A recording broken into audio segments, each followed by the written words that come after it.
free. They didn't try to kill us all off, but they wanted to work us and punish us and etc. But they weren't just going around killing off African Americans.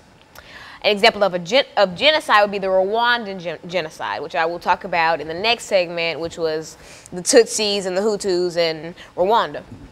Another example of a word in humanity would be the shooting at the gay club in Orlando earlier this week. Now, this might end up being genocide, though, because we don't know necessarily what the shooter's motive was. Like, his father was saying that he was trying to get rid of gay people, while U.S. government is saying that it was an attack on the U.S. So no stories are very solid, but I guess since it's a new story and it's still developing, in the coming days we'll probably have an answer as to whether it was word in humanity or genocide. But for right now, I'm going to count that as word in humanity. Like, a man just wanted to go and kill people and make people suffer. A big word in humanity that a lot of people in the U.S. are familiar with, and especially Tennesseans, is the Trail of Tears.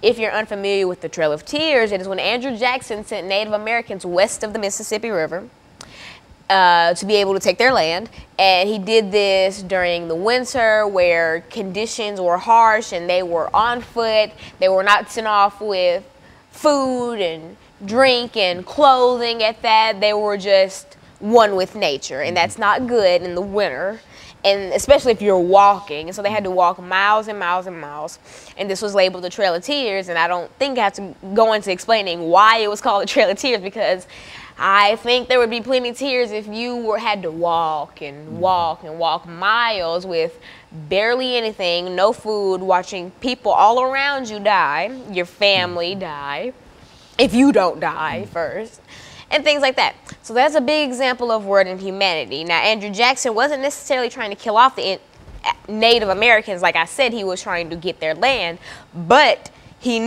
that it would cause them great suffering, but he wasn't just sitting there ordering people to just take out every Native American they saw. That would make this be genocide. But since he did not do that, this is just word in humanity. Another big example, Columbine, was word in humanity. Say that the two shooters at the school weren't trying to rid the world of their students, of their classmates. They were trying to simply hurt them or kill them. And so that makes that a word in humanity, and it's a word in humanity because it was so widespread and it got so much media coverage. Another one, 9/11. Terrorists weren't trying to rid the world of white people. They were trying to wreak havoc in the U.S., and they unfortunately did.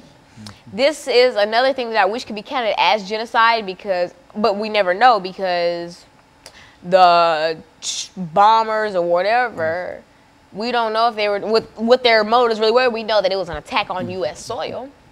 And so those are examples of word in humanities, and it's as bad as genocide. It's just that there's a thin line between I want to cause you suffering and I want to get rid of you. Like, I can argue and bicker with you, but I don't want you to leave. Like, you know, Lana, I take in dealing with world inhumanities, I think one of the most important areas here that you mentioned to me earlier has to deal with war. Now, when you consider war in reality is man's inhumanity to man. Would you concede that? And by conceding that, then you can simply look at the various kinds of wars that we've become involved in. And even on a more personal level, I think that when you talk about inhumanity toward man, you can look at some of the things that happen in your everyday life, dealing with children, bullying, and all of those things. All of those things, while certainly they're not as significant in terms of their outcomes, they are important in terms of individuals who've been talked about, who've been bullied, who've been pushed around, and et cetera. And so I would imagine that you would include such activities as man's inhumanity to man, or people's unloving attitude toward people. Would that make sense in terms of what you're trying to deal with here?